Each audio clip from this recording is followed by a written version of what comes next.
मैं जनसुराज में विधानसभा प्रभारी हूँ सरारंजन का।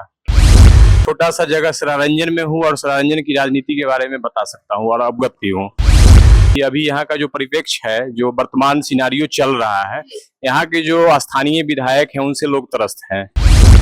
जनता के द्वारा दिए गए पैसों का लूट मचा हुआ है। यहाँ पे नदी को उड़ाही करके सोती बनाया जा रहा है, नदी को उड़ाही करके नाला बनाया जा रहा है। तमाम तरीके की लूट है। आप जिस चीज में चले जाएंगे वहीं आपको लूट मिलेगा देखने को। कहीं मुख्यमंत्री जी का जो 7 निश्चय योजना था, कंप्लीट असफल योजना है। कहीं भी आप किसी भी बिंदु पे आप हमें बता दें कि ये योजना उनका कारगर रहा है। वोट आप नीतीश कुमार को दीजिए या लालू यादव के बेटा को दीजिए, लालू यादव को दीजिए, सरकार वही रहेगी। तो हमारे और आपके वोट का फिर मतलब क्या हुआ? और रह गई घोटाले की बात, तो मुख्यमंत्री जी का अभी जितने करोड़ का मैडम बता रही हैं, उससे पहले तो पूर्व में सृजन घोटाला हुआ है। आप लोग को याद होगा, मालूम होगा। अभी उसको दबा के रखा गया है, चूंकि बिहार में इनकी सरकार और केंद्र में इनके बाबूजी की सरकार, तो बाबूजी और बेटा जी दोनों मिलके भैया जी सरकार चला रहे हैं, तो एक को दूसरे दबाने के मूड में लगे हुए हैं। मेरा दावा है कि अगर आज के डेट में सृजन घोटाले के फाइल को अगर खोला जाए तो मुख्यमंत्री जी कंप्लीट दोषी हैं और वो पद पे रहने लायक नहीं रह पाएंगे अगर उसको खोला जाए तो। नमस्कार, परिणाम में हूं रश्मि और आप लोग देखने स्टार्ट कर दिए हैं रिमी टीवी। मेरी मौजूदगी है सरायरंजन विधानसभा में और आप लोग पता है सरायरंजन विधानसभा जो कि एक अब हॉट सीट बन चुका है और यहाँ की जो जनताएं हैं उनका क्या विचार है। साथ ही यहाँ पे हमारे साथ एक ऐसे शख्सियत है जिनसे जानने का प्रयास करेंगे कि विधानसभा चुनाव जो है बिहार में, इन्हें आप किन रूप में देखते हैं और इस बार किन की सरकार बनाने के लिए जा रहे हैं। सर, सबसे पहले तो आपका बहुत बहुत स्वागत है हमारे इस प्रोग्राम में। लाखों दर्शक आपको देख रहे हैं, आपका एक छोटा सा परिचय हो जाए। मैं जनसुराज में विधानसभा प्रभारी हूँ सरारंजन का, और मैडम ने कहा कि इनसे एक छोटा परिचय हो जाए और पूरे बिहार का क्या रंग होगा ये बताने के लिए। तो मैं आप दर्शकों को बताना चाहता हूं कि अभी औकात में मेरा इतना नहीं हुआ है कि मैं पूरे बिहार की राजनीति करूं। मैं छोटा सा जगह सरारंजन में हूं और सरारंजन की राजनीति के बारे में बता सकता हूं और अवगत भी हूं। यहाँ की जो परिदेश है, अभी यहाँ का जो परिप्रेक्ष्य है, जो वर्तमान सिनारियो चल रहा है, यहाँ के जो स्थानीय विधायक हैं उनसे लोग त्रस्त हैं। ऊपर में लोग नीतीश कुमार की सरकार से त्रस्त है, यहाँ स्थानीय विधायक से लोग त्रस्त हैं। पैसे का बंदरबाट हो रहा है। सबसे बड़ा विषय ये है कि पैसे का बंदरबाट हो रहा है। ये पैसा किसका है? हमारा है, आपका है, जनता का है। जनता के द्वारा दिए गए पैसों का लूट मचा हुआ है। यहाँ पे नदी को उड़ाही करके सोती बनाया जा रहा है, नदी को उड़ाही करके नाला बनाया जा रहा है। तमाम तरीके की लूट है। आप जिस चीज में चले जाएंगे वहीं आपको लूट मिलेगा देखने को। कहीं मुख्यमंत्री जी का जो 7 निश्चय योजना था, कंप्लीट असफल योजना है। कहीं भी आप किसी भी बिंदु पे आप हमें बता दें कि ये योजना उनका कारगर रहा है। तो जनता इस बार बदलाव के मूड में है। प्रशांत जी और कुछ किए या न किए, हर एक जनता के दिल में ये विश्वास जगा दिए, ये विश्वास पैदा कर दिए, ये कामना रख दिए सबके अंदर में कि इस बार बदलाव होना है, सुनिश्चित है। और आप चले जाइए, हम जनता से ही बोल रहे हैं कि आप जनता चले जाइए कहीं भी चौक पे, किसी भी चौराहे पे, हर जगह जनसुराज का लोग चर्चा करेंगे और हर जगह लोग यही बोलेंगे कि इस बार बदलाव करने के मूड में है। अरे भाई, तो बदलाव करेंगे तो किसको देंगे?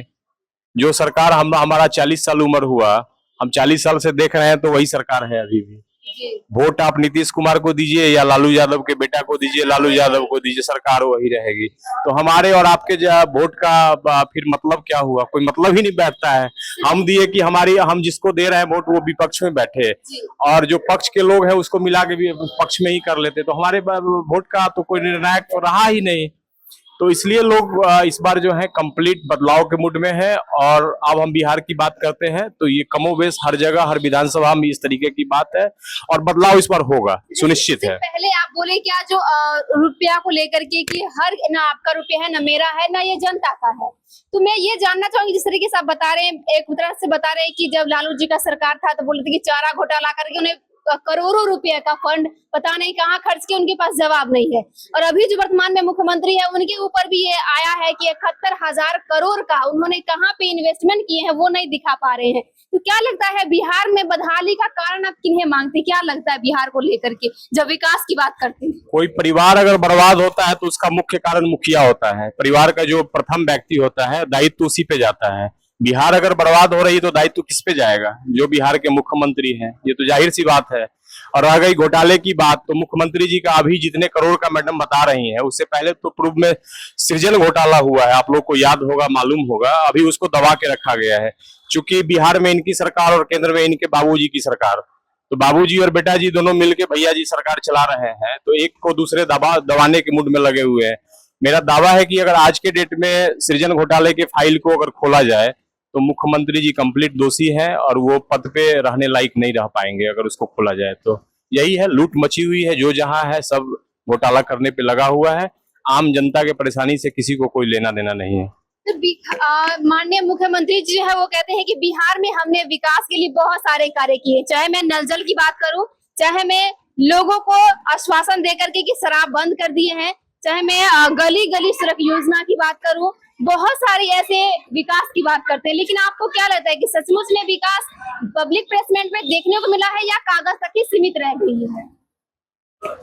विकास का बहुत सारा पैमाना होता है, उसमें सबसे बड़ा पैमाना है, अगर आप विकास करने चलते हैं तो आप लोगों को शिक्षित बनाइए, और शिक्षा की दशा आप लोगों से छुपा हुआ नहीं है। आप लोग देख रहे हैं बिल्डिंगें पर बिल्डिंगें बनती जा रही हैं, क्योंकि वो बिल्डिंग इसलिए बन रही है कि उसमें घोटाला करना है, ठीक है। तो बिल्डिंग पर बिल्डिंग बन जा रहा है, लेकिन पढ़ाई पे कोई फोकस नहीं है। स्कूल में शिक्षक है, पढ़ाई नहीं होता है, तो विकास कैसे होगा? गली में नल लगाने से विकास तो होता नहीं है।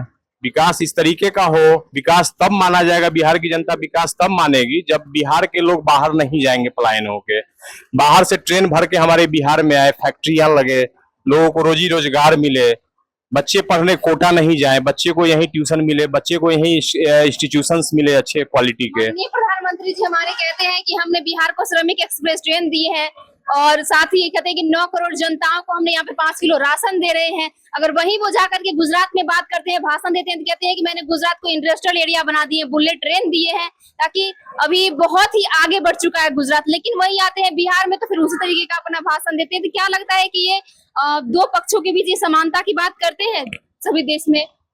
प्रधानमंत्री जी हमारे आदरणीय है, लेकिन आप लोगों को भी याद होगा कि प्रधानमंत्री जी अभी प्रधानमंत्री बने हैं, पहले तो गुजरात के ही मुख्यमंत्री थे, तो गुजरात से उनका एक अहम लगाव है।